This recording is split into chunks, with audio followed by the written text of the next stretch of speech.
हमने शहर को दी एक नई पहचान, हम हैं सिंघानिया बिल्डकॉन।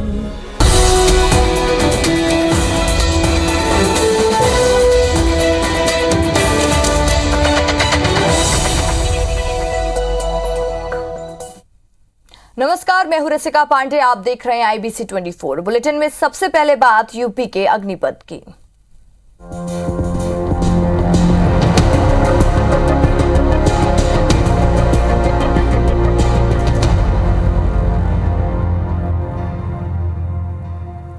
यूपी चुनाव के आखिरी दौर का प्रचार थम गया है। सोमवार को मतदान होगा। सभी पार्टियों को आखिरी दिन तक जमकर प्रचार करने का मौका मिला। अब फैसला मतदाताओं पर है। 7 चरण तक चले चुनाव प्रचार में बीजेपी ने प्रधानमंत्री नरेंद्र मोदी और गृह मंत्री अमित शाह समेत पूरे केंद्रीय मंत्रिमंडल को यूपी में प्रचार के लिए लगाया। वहीं सीएम योगी आदित्यनाथ ने भी लगभग हर विधानसभा में जाकर प्रचार किया। पूर्व सीएम और समाजवादी पार्टी अध्यक्ष अखिलेश यादव ने भी पूरे राज्य में रोड शो और रैली की। पूर्व सीएम मुलायम सिंह यादव भी कई बार उम्मीदवारों के दिल जीतते हुए नजर आए। वहीं बहुजन समाज पार्टी की प्रमुख मायावती भी काफी सक्रिय रही। कांग्रेस की ओर से प्रियंका गांधी ने कमान संभाली और बाद में राहुल गांधी भी जुड़े। साथ ही छत्तीसगढ़ और मध्य प्रदेश के सीएम भी अपनी अपनी पार्टी के प्रचार में लगे दिखे। अब प्रचार खत्म होने के बाद सभी को इंतजार सोमवार को 9 जिलों की 54 सीट पर होने वाले मतदान पर है। उसके बाद 10 तारीख को इसका नतीजा आएगा। प्रचार के बाद सभी दलों ने अपनी अपनी जीत का दावा किया है।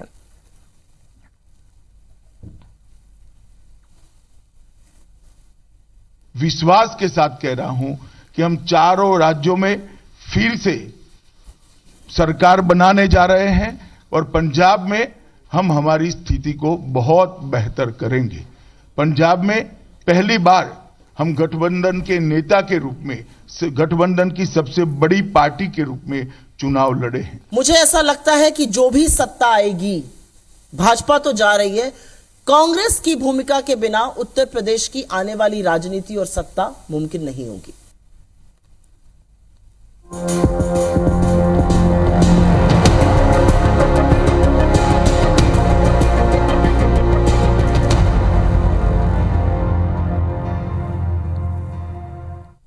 पिछले 5 दिनों से उत्तर प्रदेश के चुनावी दौर पर रहने के बाद छत्तीसगढ़ के मुख्यमंत्री भूपेश बघेल आज रायपुर लौट आए। आज शाम हेलीकॉप्टर से वो रायपुर पहुंचे। उन्होंने कहा 7 चरणों के लिए चुनाव प्रचार खत्म हो चुका है। 7 तारीख को सभी 5 राज्यों में चुनाव खत्म हो जाएंगे और 10 को नतीजे आ जाएंगे। उन्होंने कहा कि उत्तर प्रदेश में कांग्रेस ने जिस मजबूती से अपने मुद्दे रखे और मजबूर होकर भाजपा और सपा को भी उसी पर बात करनी पड़ी। कांग्रेस उत्तर प्रदेश में भी बेहतरीन प्रदर्शन करने जा रही है। चुनावों में मोदी को प्रोजेक्ट किए जाने के सवाल पर उन्होंने कहा कि भाजपा जितनी बार मोदी के बारे में बताएगी उसे उतना ही नुकसान होगा, क्योंकि रोजगार, कालाधन, महंगाई, विदेशों में रेस्क्यू, हर मुद्दे पर मोदी फेल हो रहे हैं। लोग महंगाई से त्रस्त हैं और साथ ही चुनाव के तुरंत बाद ही पेट्रोल डीजल के दाम बढ़ने के आसार है। बल्कि होड़ इस बात की होगी कि पेट्रोल के दाम ज्यादा बढ़ते हैं या डीजल के।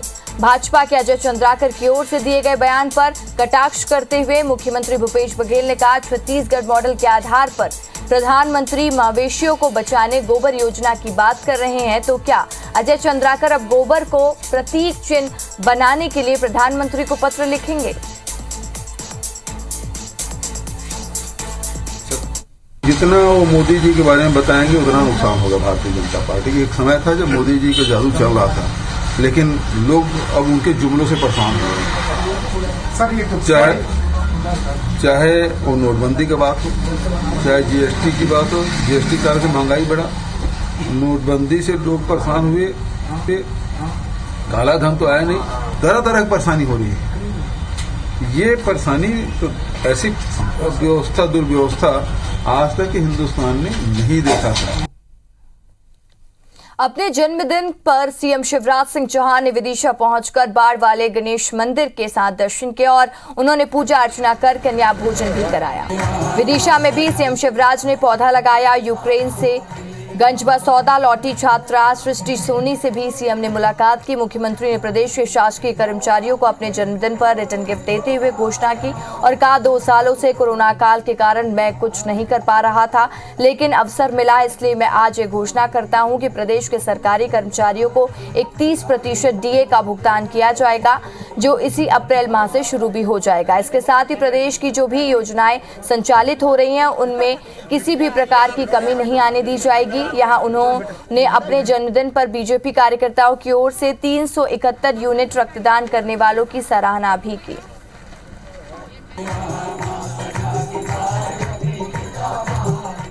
हर एक नगर और गांव अपने गांव का गौरव दिवस मनाए, क्योंकि सरकार और जनता साथ मिलकर अपने गांव को आगे लाए तो अपने गांव के विकास में जो योगदान दे सकते हों, केवल धन का नहीं, सहयोग का वो योगदान करें।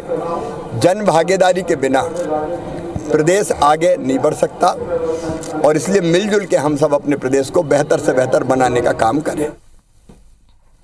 सीएम शिवराज ने अपने जन्मदिन को सार्थक बनाने के लिए पूरी पहल की। इस दौरान वो SOS बाल ग्राम बच्चों के बीच पहुंचे, फिर यहां से 7 नंबर स्थित ओल्ड एज भी होम पहुंचे। सेवा भारती के ओल्ड एज होम में सीएम शिवराज ने पत्नी साधना सिंह के साथ बुजुर्गों के बीच अपना जन्मदिन मनाया और केक काटा। ओल्ड एज होम में सीएम ने कहा कि मैं यहां आशीर्वाद लेने आता हूं। कोविड के चलते मैं यहां 2 साल से नहीं आ सका, लेकिन अब यहां आकर मैं आनंद से भरा हुआ हूं। जीवन के आखिरी क्षणों में कोई बुजुर्ग माता पिता परेशान न हो, ऐसी व्यवस्थाएं की जा रही हैं।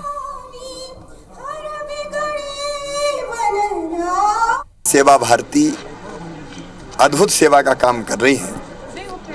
मैं हमेशा यहाँ आता हूँ आनंद धाम में अपने इन बुजुर्गों से आशीर्वाद लेने। 2 साल कोविड के कारण नहीं आ पाया था, आज उनके बीच आके मैं आनंद से भर गया, उनका आशीर्वाद लिया और संकल्प यही कि मध्य प्रदेश में कोई भी हमारा बुजुर्ग बुढ़ापे के समय कष्ट में ना रहे, व्यवस्थाएं उनकी ऐसी ठीक हो कि जीवन का जो उत्तरार्ध रहता है वो ठीक से वो गुजार पाए। छत्तीसगढ़ विधानसभा का बजट सत्र 7 मार्च से शुरू होने जा रहा है। इस बार ये सत्र 13 दिनों तक रखा गया है और जिसके विरोध में भाजपा के विधायकों ने विधानसभा अध्यक्ष चरणदास महंत से मुलाकात कर सत्र की अवधि बढ़ाने की मांग की। करीब 1 घंटे तक विधानसभा अध्यक्ष और भाजपा विधायकों की बैठक चली। बैठक के बाद नेता प्रतिपक्ष धर्मलाल कौशिक ने कहा कि विधानसभा की संसदीय परंपराएं लगातार टूट रही हैं, ये चिंता का विषय है। उन्होंने कहा कि इससे पहले बजट सत्र 27 से 29 दिनों तक का होता था, लेकिन इस बार इसे सिर्फ 13 दिनों तक का रखा गया है। इतनी कम अवधि में सभी मुद्दों पर चर्चा नहीं हो सकेगी, इसलिए हमने विधानसभा अध्यक्ष से सत्र की अवधि बढ़ाने की मांग की है। उन्होंने कहा कि विधानसभा अध्यक्ष ने उनकी मांगों को गंभीरता से सुना है और उम्मीद है कि वो इस पर ध्यान देंगे। छत्तीसगढ़ राज्य विधानसभा बनने के बाद और राज्य बनने के बाद में परंपराएं टूटती जा रही है, सत्र का अवधि कम किया जा रहा है। तो हम लोग आग्रह किए हैं अध्यक्ष महोदय से कि ये जो स्थिति है उस पर आप विचार करें और सत्र के जो अवधि है उसको बढ़ाई जाए, सारे विषयों पर चर्चा हो, जनहित के मुद्दे उसमें उठे। छत्तीसगढ़ में बीजेपी मिशन 2023 में जुटी हुई है और रायगढ़ जिले में भी कई दिग्गजों की सक्रियता देखी जा रही है। चंद्रपुर सीट पर पूर्व विधायक युद्धवीर सिंह जदेव के निधन के बाद उनकी पत्नी संयोगिता सिंह जदेव एक्टिव हो गई हैं और लगातार सभाओं के जरिए शक्ति प्रदर्शन करती दिख रही हैं। 2 दिन पहले युद्धवीर सिंह जदेव की पहली पुण्यतिथि में आयोजन के बहाने बड़ी संख्या में भीड़ जुटाई गई। ऐसे में सीट पर संभावनाएं तलाश रहे ओपी चौधरी की मुश्किल बढ़ गई है और वे रायगढ़ जिले में कम बैक की तैयारी में हैं। लेकिन पूर्व मंत्री अमर अग्रवाल, प्रबल प्रताप जदेव जैसे कद्दावर नेता भी रायगढ़ जिले में टिकट के लिए बड़े दावेदार माने जा रहे हैं। बीते विधानसभा चुनाव में कांग्रेस ने रायगढ़ और जशपुर जिले में क्लीन स्वाइप से जीत हासिल की थी। रायगढ़ और चंद्रपुर सीटों पर इस बार अच्छा मुकाबला देखा जा सकता है। हालांकि स्थानीय विधायक का कहना है कि इस बार भी सभी सीटों पर क्लीन स्वीप होगा।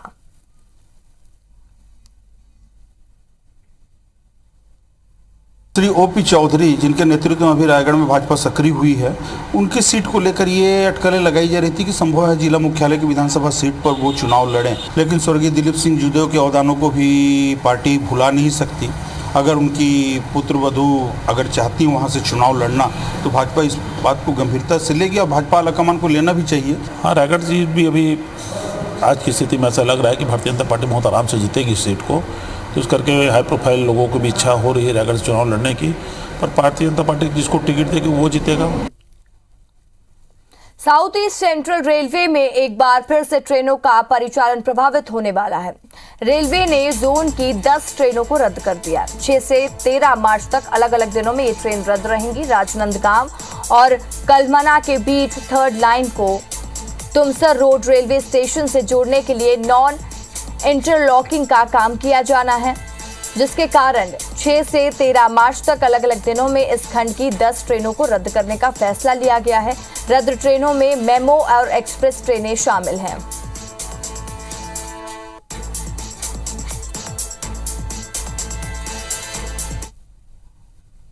देश के व्यस्ततम रेल मार्ग भोपाल से इटारसी के बीच अब सफर में आपका 45 मिनट का समय बचेगा और यहां ट्रेनें 130 किलोमीटर प्रति घंटे की रफ्तार से दौड़ेंगी। दरअसल बड़े प्रोजेक्ट में से एक भोपाल इटारसी तीसरी रेल लाइन का काम अंतिम चरण में है। रेल अधिकारियों ने बताया कि इस प्रोजेक्ट के बीच करीब 70 करोड़ से 60 टनल को बनाया जाना प्रस्तावित है। इसमें केवल 3 टनल का काम बाकी है और बरखेड़ा से बुधनी के बीच का काम बचा हुआ है और बाघों समेत अन्य वन्य प्राणियों के संरक्षण के लिए मेटघाट के पास भूमिगत टनल का काम भी मई तक पूरा हो जाएगा, तो दिसंबर के आखिरी तक इस परियोजना का काम पूरा हो जाएगा। बता दें कि भोपाल इटारसी तीसरी लाइन परियोजना 233 किलोमीटर लंबी है।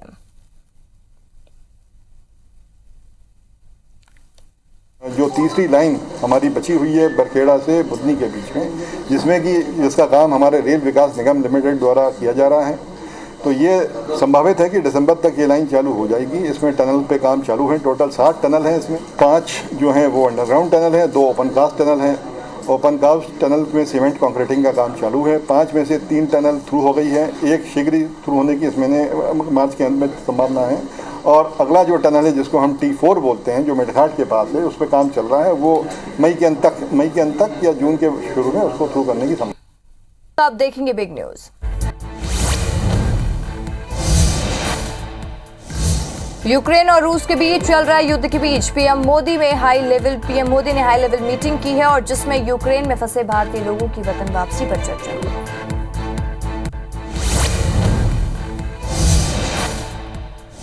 रूस और यूक्रेन के बीच जंग जारी है। ऐसे में वहां से भारी संख्या में मेडिकल छात्र अपने देश लौट रहे हैं। केंद्र सरकार ने विदेश से भारत लौट रहे छात्रों को बड़ी राहत दी है। कोविड-19 या फिर यूक्रेन संकट की वजह से बाहर से लौटे वो छात्र जिन्होंने इंटर्नशिप पूरी नहीं की है, वो अब भारत में ही अपनी इंटर्नशिप पूरी कर सकते हैं। प्रधानमंत्री नरेंद्र मोदी 6 मार्च को पुणे जाएंगे और पुणे मेट्रो रेल प्रोजेक्ट का उद्घाटन करेंगे। प्रधानमंत्री मोदी कुल 32.2 किलोमीटर की पुणे मेट्रो रेल प्रोजेक्ट के 12 किलोमीटर के हिस्से का उद्घाटन करेंगे। इस प्रोजेक्ट की आधारशिला खुद प्रधानमंत्री ने 2016 में रखी थी। वे गारवारे मेट्रो स्टेशन पर प्रदर्शनी का उद्घाटन और निरीक्षण भी करेंगे। इंडियन नेवी ने आज ब्रह्मोस मिसाइल के एडवांस वर्जन का सफल परीक्षण किया है। परीक्षण के दौरान मिसाइल ने सटीक निशाने पर हमला करने में सफलता हासिल की है। बता दें कि ब्रह्मोस मिसाइल का एक एडवांस वर्जन है। इसमें कई अपडेशन किए गए हैं। अपग्रेडेशन के बाद इसकी मारक क्षमता और ज्यादा बढ़ गई है।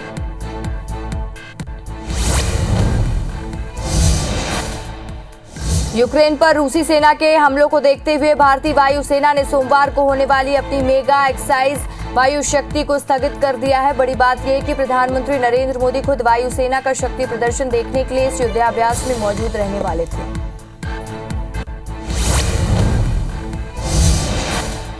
आजमगढ़ समाजवादी पार्टी प्रमुख अखिलेश यादव की चुनावी रैली में भारतीय जनता पार्टी के सांसद रीता बहुगुणा जोशी के बेटे मयंक जोशी आज समाजवादी पार्टी में शामिल हो गए हैं। इससे पहले भी यूपी में बीजेपी सरकार के कई मंत्री और विधायक समाजवादी पार्टी में शामिल हो चुके हैं। अब देखेंगे खबरें विस्तार से। मध्य प्रदेश के अलग अलग जिलों के शिव मंदिरों में आज उस वक्त भक्तों की भीड़ जमा शुरू हो गई जब ये खबर फैली कि नंदी महाराज की मूर्ति दूध पी रही है। लोगों को जैसे जैसे इसकी खबर लगी वो दूध लेकर मंदिर पहुंच गए।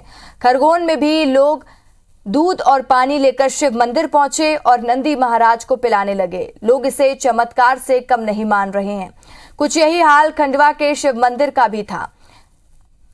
शहर के श्री गुप्तेश्वर महादेव मंदिर, मान कामेश्वर मंदिर सहित अन्य शिव मंदिरों में सुबह से लोग पहुंचने लगे और नंदी की मूर्ति के दूध और पानी पिलाने लगे।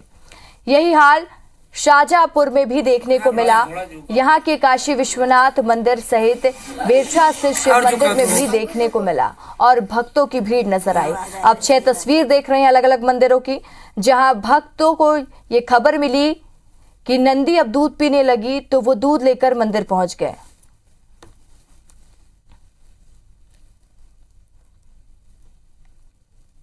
नरसिंहपुर में धार्मिक अनुष्ठान करने आए राम जानकी आश्रम के महंत और धर्म सभा के राष्ट्रीय अध्यक्ष आशुतोष ब्रह्मचारी पर जानलेवा हमला किया गया और उन पर धारदार हथियार से हमला किया गया। महंत आशुतोष ब्रह्मचारी ने एसपी ऑफिस पहुंचकर लिखित आवेदन देकर आरोपियों के खिलाफ कार्रवाई की मांग की है। घायल महंत का आरोप है कि उन पर कंप्यूटर बाबा के कहने पर हमला किया गया और पूर्व में भी उन पर वो हमला करवा चुके हैं। प्राण घातक हमला हुआ, काफी गंभीर चोटें हैं, यहाँ भी चोटें हैं, यहाँ भी हैं, इधर नीचे भी गुप्त स्थानों पर भी चोटें हैं। तो और मुझे कट्टे से मारने का जो प्रयास किया हमलावरों ने, तो उसमें मैं आपको बतलाना चाहता हूं कि मैं खैर गिर गया तो मेरी सर बच गया और मैं बच गया। मेरे 10,000 रुपए मैं निकाल के लाया था तो वो भी छीन लिया।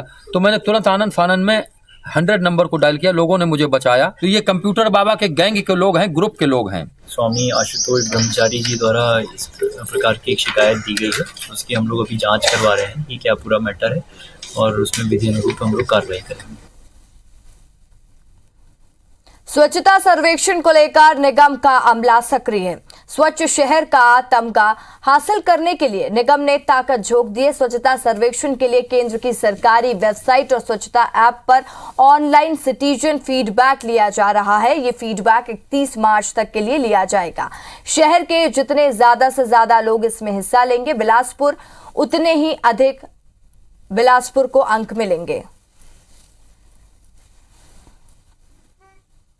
इस समय भी हमारा प्रयास है और हमारे पूरे कर्मचारी, अधिकारी और मितानिन, स्वच्छता मित्र सभी लोग इस काम में लगे हुए हैं, क्योंकि मार्च में ही भारतीय खेल प्राधिकरण ने छत्तीसगढ़ में 7 खेल इंडिया सेंटर खोलने की मंजूरी दी है। वहीं तीरंदाजी और हॉकी के 2-2, फुटबॉल, मलखंब और वॉलीबॉल का 1-1 सेंटर शामिल है, जिसमें गरियाबंद में वॉलीबॉल का सेंटर खोला जाना है। इस मंजूरी के बाद खेल प्रेमियों में खुशी का माहौल है। गरियाबंद में भी लोगों ने प्रधानमंत्री और मुख्यमंत्री के प्रति आभार जताया है। वहीं इधर हॉकी की नर्सरी कहे जाने वाले राजनांदगांव में हॉकी एकेडमी की सौगात मिली है। राजनांदगांव को हॉकी प्रशिक्षण केंद्र मिलने से यहां हॉकी खेल के साथ खिलाड़ियों को बढ़ावा मिलेगा। अंतर्राष्ट्रीय हॉकी खिलाड़ी मृणाल चौबे ने इस बड़ी सौगात के लिए आभार जताया है। राजनांदगांव शहर के 2 खिलाड़ी एयरमैन बेस्टियन और रेणुका यादव ने ओलंपिक में अपने हॉकी खेल का जलवा दिखाया है। खेलो इंडिया सेंटर की स्थापना होने से करीब 15 लाख रुपए सालाना केंद्र सरकार से आवंटित होने हैं।